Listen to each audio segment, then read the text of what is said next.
সকল এটা ভাল খবৰ হ'ল আমাৰ আমবাড়িৰ এখন জনপ্ৰিয় জুনিয়ৰ কলেজ ড্ৰিমলাইট জুনিয়ৰ কলেজৰ আজি আমি ইয়াত নতুনকৈ ফাউণ্ডেশ্যন আৰম্ভ কৰিছোঁ আৰু নতুন ফাউণ্ডেশ্যনৰ কাম আজি আৰম্ভ কৰিছোঁ। শুভ মুহূৰ্তত আপোনালোকক আমি শ্বেয়াৰ কৰি আছোঁ। বিশেষকৈ ইয়াত অতি গুৰুত্ব সহকাৰে ইয়াত ভূমিকা গ্ৰহণ কৰিছে আল কাদিৰ গ্ৰুপ অফ ট্ৰাষ্টি আৰু আল কাদিৰ গ্ৰুপৰ সৌজন্যত আমাৰ যিখন পুৰণা কলেজ ড্ৰিমলাইট জুনিয়ৰ কলেজ সেইখনক এক নতুন ৰূপ দিয়াৰ প্ৰয়াস কৰা হৈছে। জ্যেষ্ঠ শিক্ষক তথা আমবাড়ি অঞ্চলৰ সমাজসেৱক আনোৱাৰ হুছেইন মাদাৰ ভূঞা, কি ক'ব আপুনি? আমাৰ অঞ্চলৰ কাৰণে এয়া সঁচাকৈ সৌভাগ্যৰ কথা আৰু গৌৰৱৰ কথা যে আল কাদিৰ গ্ৰুপছ এণ্ড ট্ৰাষ্টিৰ জৰিয়তে যে আমাৰ এই পিছপৰা অঞ্চলত উন্নতমানৰ এখন বিদ্যালয় হ'বলৈ গৈ আছে।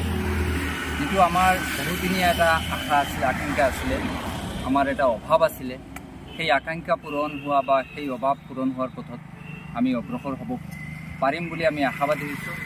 আৰু সেইকাৰণে আল কাদিৰ গ্ৰুপছ এণ্ড ট্ৰাষ্টিক আমি অঞ্চলবাসীৰ হৈ আন্তৰিক ধন্যবাদ আৰু শুভেচ্ছা জ্ঞাপন কৰিছোঁ। যোৱা বছৰ আমি দেখিছোঁ এইখন বিদ্যালয়ে এটা উল্লেখযোগ্য আৰু লেখত ল'বলগীয়া এটা ফলাফল প্ৰদৰ্শন কৰিবলৈ সক্ষম হৈছে। হোজাই জিলাৰ ভিতৰত ছেকেণ্ড আৰু আমাৰ যমুনামুখ সমষ্টিৰ ভিতৰত প্ৰথম ছোৱালীসকলৰ ভিতৰত এইখন কলেজে স্কুটি এচিভ কৰিছে, স্কুটি লাভ কৰিছে। আৰু এই আল কাদিৰ গ্ৰুপৰ সহযোগত এইখন বিদ্যালয়ৰ অধ্যক্ষ ফাৰুক আহমেদ আৰু তেখেতৰ যিসকল সহকৰ্মী আছে সেইসকলৰ উদ্যোগত আৰু আপ্ৰাণ প্ৰচেষ্টাৰ ফলত যোৱাবাৰ আমাৰ এই অঞ্চলত এটা আনন্দৰ জোৱাৰ উঠিছিলে। আমি আশাবাদী অনাগত দিনত আমি আৰু সুফল এইখন বিদ্যালয়ৰ ফালৰ পৰা লাভ কৰিবলৈ সক্ষম হ'ম। কাৰণ যিহেতু ফাৰুক আহমেদ ডাঙৰীয়া বা তেওঁৰ যিসকল সহকৰ্মী আছে অতি নিষ্ঠা আৰু সততাৰে আৰু কৰ্ম উদ্যমৰ জৰিয়তে তেওঁলোকে কাম কৰি গৈ আছে আৰু আল কাদিৰ গ্ৰুপছ এণ্ড ট্ৰাষ্টিয়ে তাত পূৰ্ণ সহযোগ কৰি আছে। আমি আশা কৰিম যে আহি থকা দিনত আমাৰ এই অঞ্চলৰ ইয়াৰ এটা সুপ্ৰভাৱ পৰিব আৰু শিক্ষাৰ দিশত আমাৰ অঞ্চলে এটা বেলেগ স্থান দখল কৰিবলৈ সক্ষম হ'ব।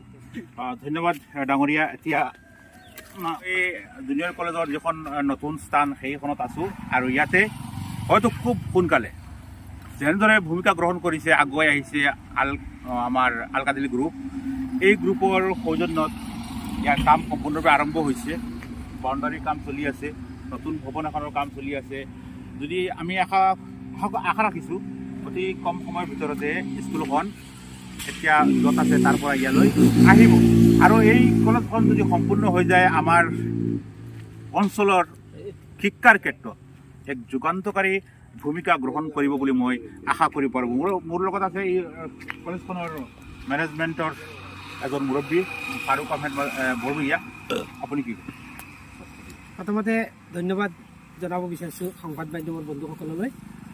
আজি এক বছৰ হ'ল আমাৰ ইয়াতে কাম কৰা আৰম্ভ হৈছে।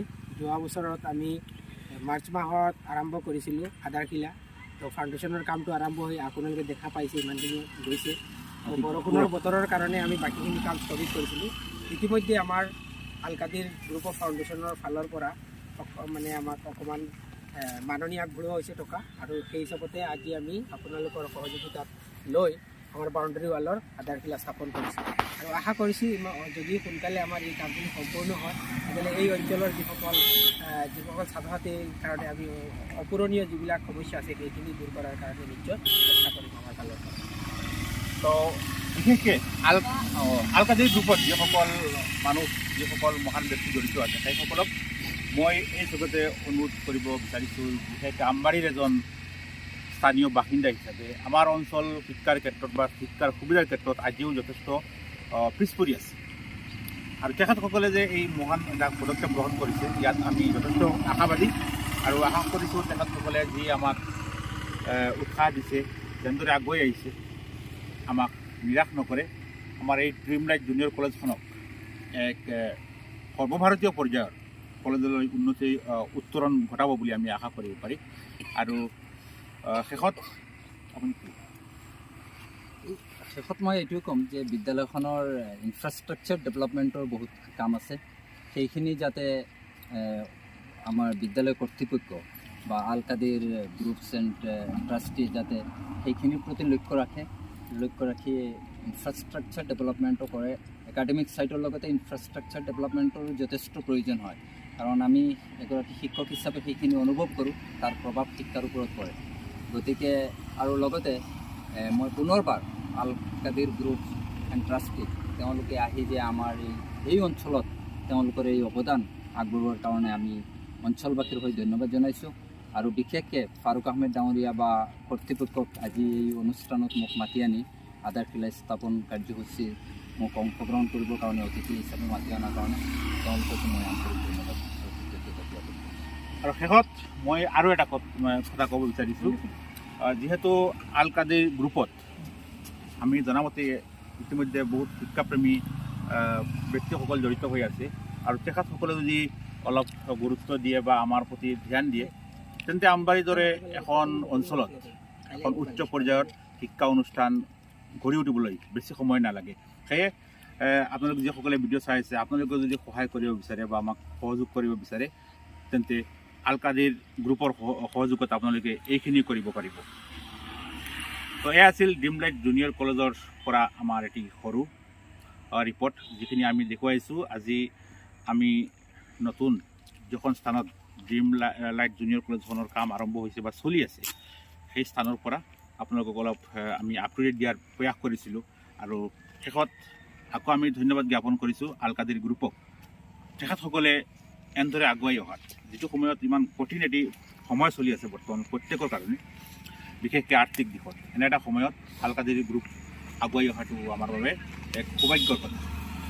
তেখেতসকলৰ প্ৰতিদিনৰ ব্যৱসায় বাণিজ্যত আল্লাই বেছিকৈ বৰকত প্ৰদান কৰক, এই আশা ৰাখি মই বিলাল আহমেদে বিদায় লৈছোঁ।